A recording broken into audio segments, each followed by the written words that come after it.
안녕하세요. 전남대학교 병원 정신건강학과 김성환입니다. 저는 마인드링크 그리고 광주 북구 정신건강복지센터에서도 일하고 있습니다. 오늘은 불안과 불면의 조절에 대해서 말씀드리겠습니다.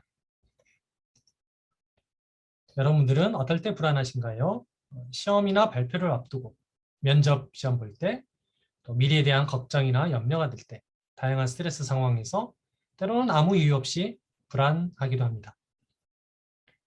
그럼 불안이 전혀 없다면 어떨까요? 참 좋겠다라고 생각을 할 수도 있겠지만 인간에게 만약 불안이 전혀 없다면 인간 생존이 불가능할 수도 있습니다. 우리는 불안하기 때문에 위험을 회피하면서 이렇게 생존해 올 수도 있습니다. 어린아이가 뜨거운 주전자를 만지고 화상을 입게 되면 그다음부터는 뜨거운 주전자를 보게 되면 피하게 됩니다. 근데 그런 불안이 있지 않다면 반복해서 그런 위험에 노출이 되고 큰 사고로 이어질 수도 있고 그렇게 되면 생존하기가 어려울 수도 있겠죠. 또는 우리는 시험을 앞두고 불안하니까 더 공부하는 것일 수도 있고 또 염려나 걱정이 있어서 뭔가 더 노력하고 있을 수도 있습니다.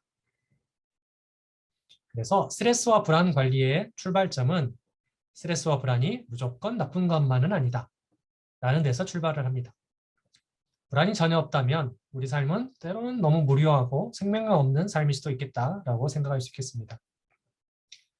그럼에도 불구하고 이제 불안이 지나치면 일상생활의 효율성을 떨어뜨리고 또 나의 수행력을 떨어뜨릴 수 있기 때문에 불안을 조절하는 것이 필요할 수도 있습니다. 우리가 어떤 불안한 상황에 놓여 있을 때 사실은 그 상황을 조절할 수 있다면 불안이 줄어들 수 있겠지만 우리가 조절하기 어려운 그런 상황들이 많이 있습니다. 그럴 때는 사실은 우리의 생각을 조절해서 불안을 조절할 수가 있겠는데요. 즉, 기분은 상황이 아닌 생각에 영향을 받는다라고 생각하는 게 좋습니다. 똑같은 상황이라도 내가 어떻게 인지하고 생각하느냐에 따라 나의 기분이 결정이 됩니다. 많이 드는 예로서 컵에 물이 절반이 있을 때 어떤 사람은 물이 반밖에 남지 않았네? 라고 표현하기도 하고 아직 절반이나 남았네? 라고 표현하기도 한다고 하죠. 컵에 물이 절반이 있는 상황은 똑같지만 어떠한 관점에서 바라보고 생각하느냐에 따라서 나의 기분이 달라질 수 있다는 것이죠. 그래서 불안 조절에 있어서 첫 번째는 어떻게 생각하느냐가 중요하고 다음으로는 집착하지 않는 것에 대해서 말씀드리고 싶습니다.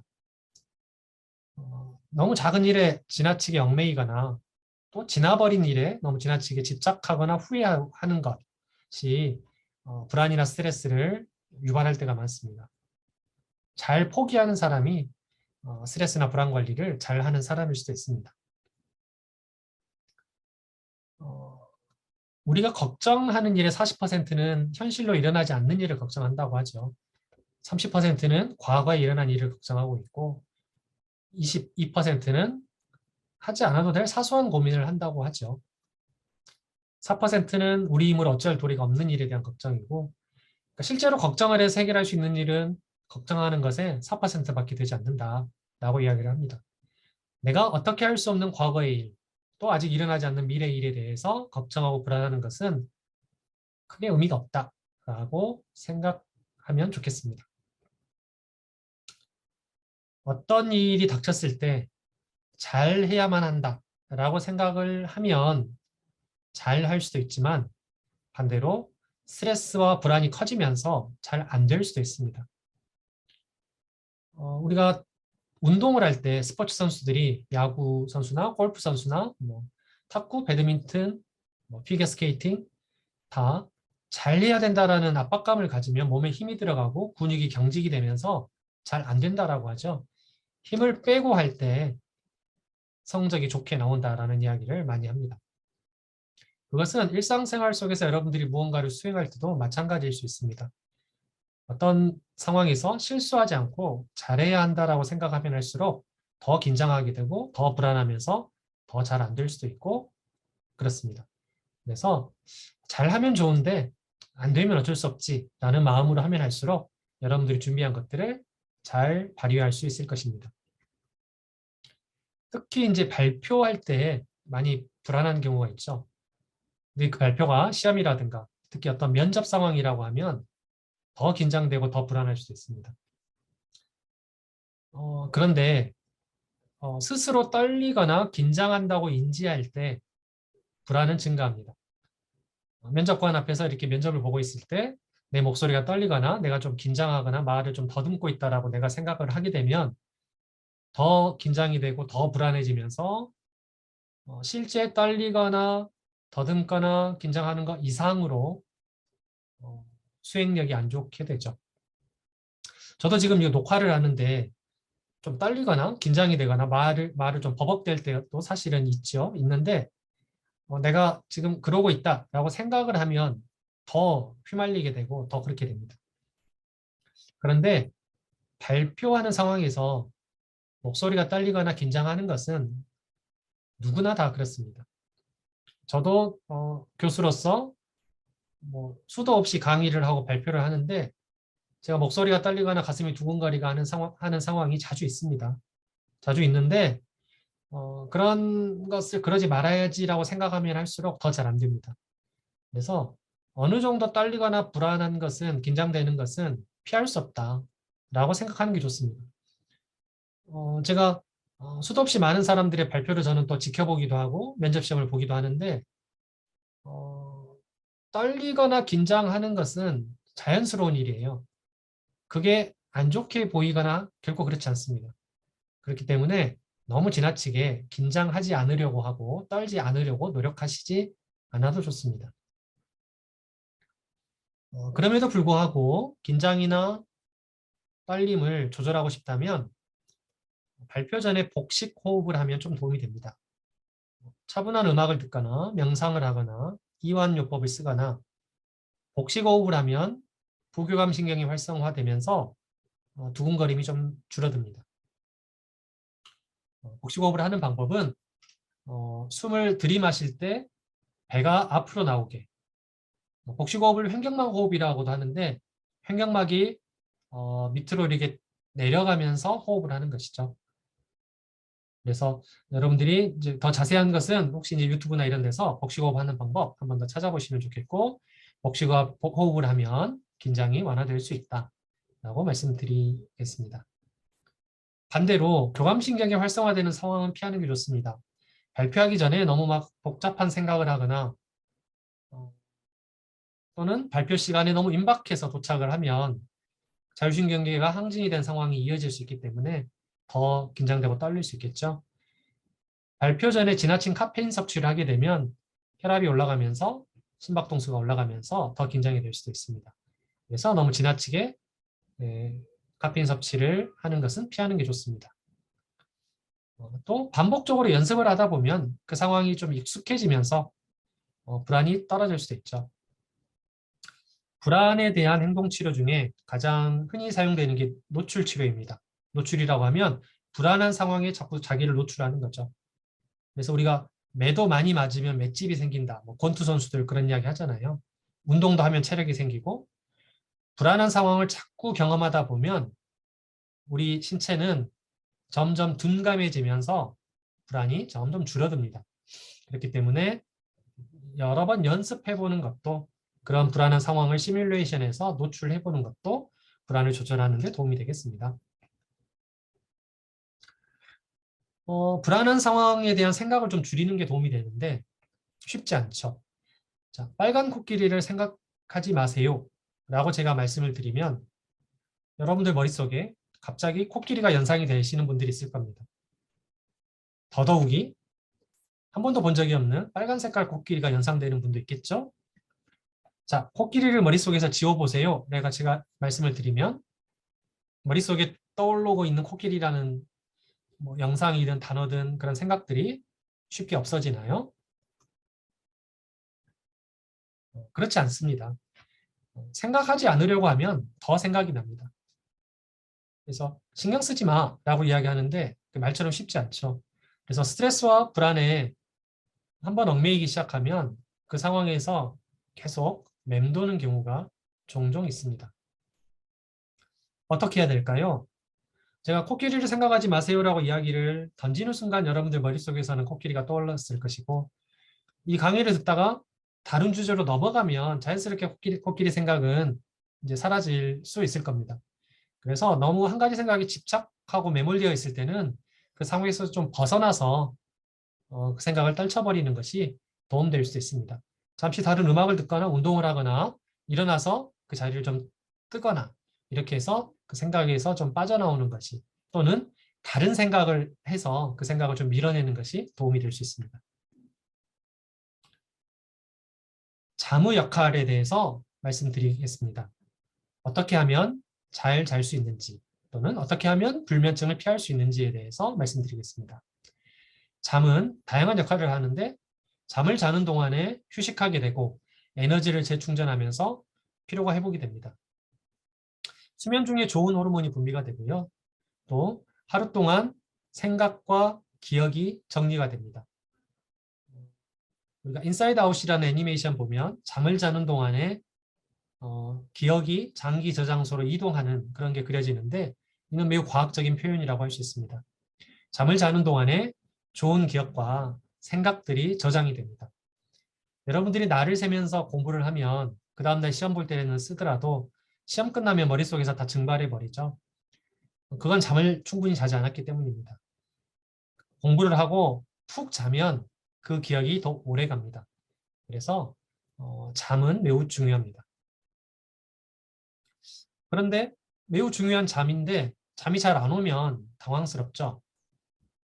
그래서 잠을 잘 자는 방법에 대해서 말씀드리겠습니다.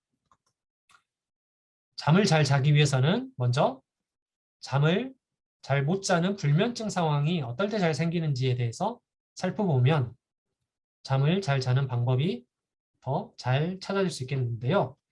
첫 번째는 잠을 잘 자려고 노력하면 잠이 잘 안 옵니다. 그래서 밤만 되면 잠을 잘 잘 수 있는지 걱정하고 궁리하고 이렇게 되면 잠이 잘 안 오죠. 그래서 역설적으로 잠에 대해 집착하지 않는 게 도움이 된다라고 합니다. 잠에 대한 걱정을 하기보다는 낮에 맑은 정신으로 깨어 있는 게 좋습니다. 밤에 잠을 좀 잘 못 잤다 하더라도 낮에 내가 활동할 수 있으면 괜찮습니다. 몇 시간 정도 잠을 자면 좋나요? 라는 질문을 하면 사람마다 다 다릅니다. 낮에 피곤하지 않고 많이 졸리지 않는 정도로 밤에 잘 수 있으면 괜찮습니다. 라고 답을 드립니다. 우리가 그 다음날 뭐 여행을 가거나 소풍을 가거나 해서 아침에 일찍 일어나야 돼서 일찍 잠자리에 들면 잠이 잘 오기도 하지만 잘 안 올 때가 있죠. 일찍 자야 내일 일찍 일어날 수 있을 텐데 라는 생각을 하면 할수록 잠은 달아납니다. 반대로 그 다음날 시험이 있어가지고 오늘은 조금만 자고 공부해야지 라고 생각을 하고 책상에 앉으면 잠이 쏟아지죠. 그래서 잠은 잘 안 자려고 하면 잠이 찾아오고 잘 자려고 노력하면 잠은 달아납니다. 그래서 너무 일찍부터 잠을 눕거나 침대에 너무 오래 누워 있거나 밤에 못 잤다고 낮에 보충을 하거나 잠을 이렇게 되면 불면증이 만성화되기가 쉽습니다. 그래서 침대에 누워 있는 시간을 줄이고 일정한 시간에 눕고 일정한 시간에 일어나는 것이 좋습니다.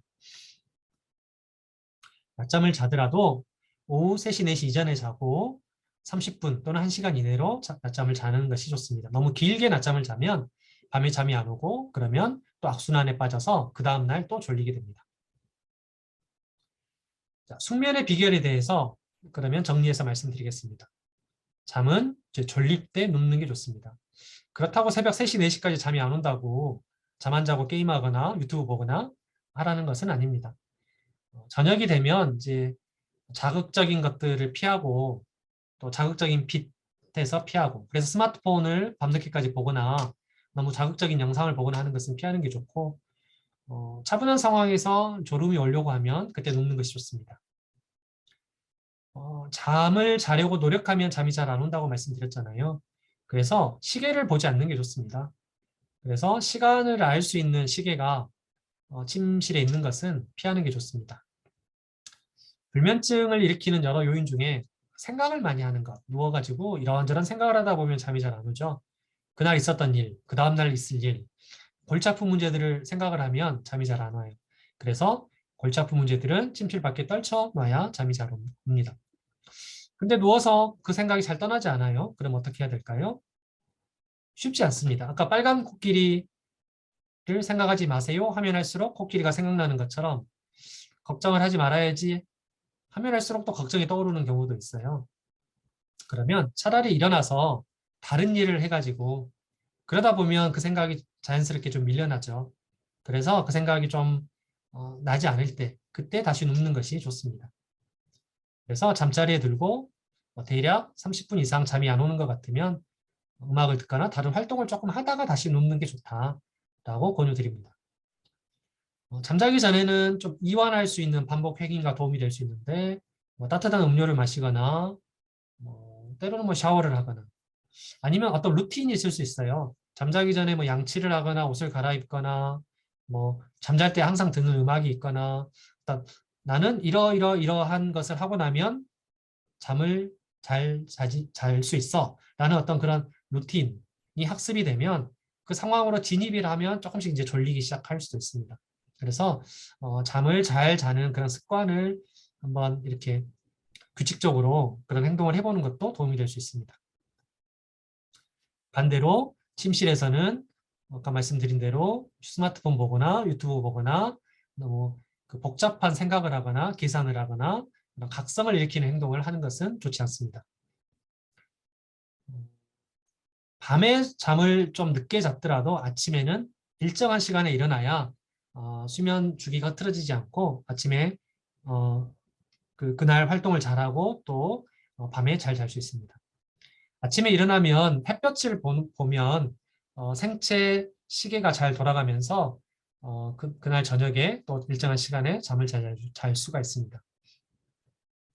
적당한 활동이나 운동을 하는 것은 숙면에 도움이 되는데 너무 늦은 시간에, 밤 시간에 운동을 하면 자율신경계가 항진이 돼가지고 오히려 잠이 달아날 수 있습니다. 그래서 운동을 하는 것은 깊은 잠에 도움이 되지만 저녁 시간 이전에 하는 것이 좋다라고 말씀드리고 싶습니다.